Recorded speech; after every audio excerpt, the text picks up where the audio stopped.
Drugs पार्टीच्या विरोधात राष्ट्रवादी शरदचंद्र पवार पक्ष आता आक्रमक झाला। राष्ट्रवादी शरदचंद्र पवार पक्षाच्या वतीने आंदोलन केले जाणार आहे। शहरातील ज्ञानेश्वर महाराज पादुका चौकामध्ये आंदोलन केले जाईल।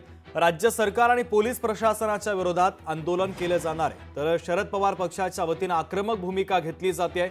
शहराध्यक्ष प्रशांत जगतापांच्या नेतृत्वाखाली आंदोलन केले जाणार आहे। पुण्यातील ड्रग्स पार्टीच्या विरोधात राष्ट्रवादी शरदचंद्र पवार पक्षाच्या वतीने हे आंदोलन आता पुण्यामध्ये केले जात आहे। चंद्रशेखर भांगे आपले प्रतिनिधी पुण्यातून आपल्यासोबत थेट जोडले जातात। त्यांच्याकडे आंदोलनाच्या संदर्भातले अपडेट घेऊयात। चंद्रशेखर, पुण्यातील ड्रग्स पार्टीच्या विरोधात राष्ट्रवादी शरदचंद्र पवार पक्षाने आक्रमक भूमिका घेतली।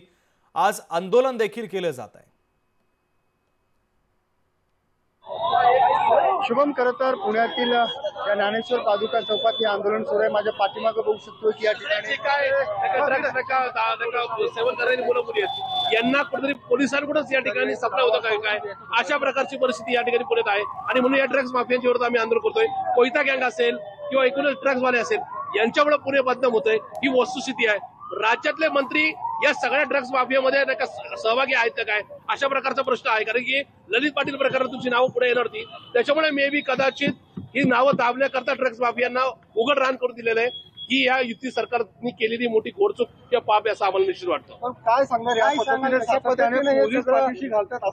या ठिकाणी कदाचित मंत्र्यांचा किंवा राज्य सरकारचाच दबाव आहे, त्याच्यामुळेच या ठिकाणी या ड्रग्स माफियांना अटक होते किंवा ड्रग्स थांबवलं जात नाही। कारण की ललित पाटील काही मंत्र्यांची नावं घेईल, त्याच्यामुळे त्या भीतीमुळं आज या सगळ्या प्रकारे या ड्रग्स माफियांना एक प्रकारे अभय हे राज्य मानका सरकारने दिलेलं आहे। हे या प्रकरणाचे एकूणच सूत्रधार आहेत का अशा प्रकारची त्या ठिकाणी शंका वाटायची अशा प्रकारचे चित्र आहे। कारण की शंभूराजे देसाई कुठल्या बारवर पबवर कारवाईच करायला तयार नाहीयेत। ज्या पद्धतीने गृहमंत्र्यांनी पुण्यातल्या भाजपच्या कार्यकर्त्यांना अभय म्हणून दिले, हे सगळे ड्रग्स माफिया बार चालक हे कुठे ना कुठे या ठिकाणी भाजपच्या बरोबर संगनमताने हे पुणे बिघडवू पाहतात का काय, अशा प्रकारचा प्रश्न निश्चित आमच्या मनामध्ये आहे। या ठिकाणी जे आंदोलन आहे ते मोठ्या पद्धतीनं सुरू आहे। या ठिकाणी महायुतीच्या विरोधातील जे नेते आहेत त्यांचे जे नेत्यांचे पोस्टर लावण्यात आलेले आहेत आणि या ठिकाणी राष्ट्रवादी काँग्रेस पक्ष शरदचंद्र पवार गटाच्या वतीनं हे आंदोलन सुरू आहे। पुण्यातील ज्ञानेश्वर पादुका चौकात आपण बघू शकतोय अजित पवार, शंभूराज देसाई, त्यानंतर गृहमंत्री यांचे पोस्टर लावून या ठिकाणी मोठ्या पद्धतीनं आंदोलन सुरू आहे। या ठिकाणी काही आंदोलक आहेत,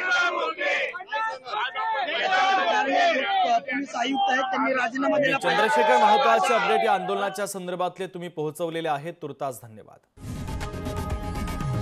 लोकशाही मराठी ऐका, पहा, जागरूक रहा।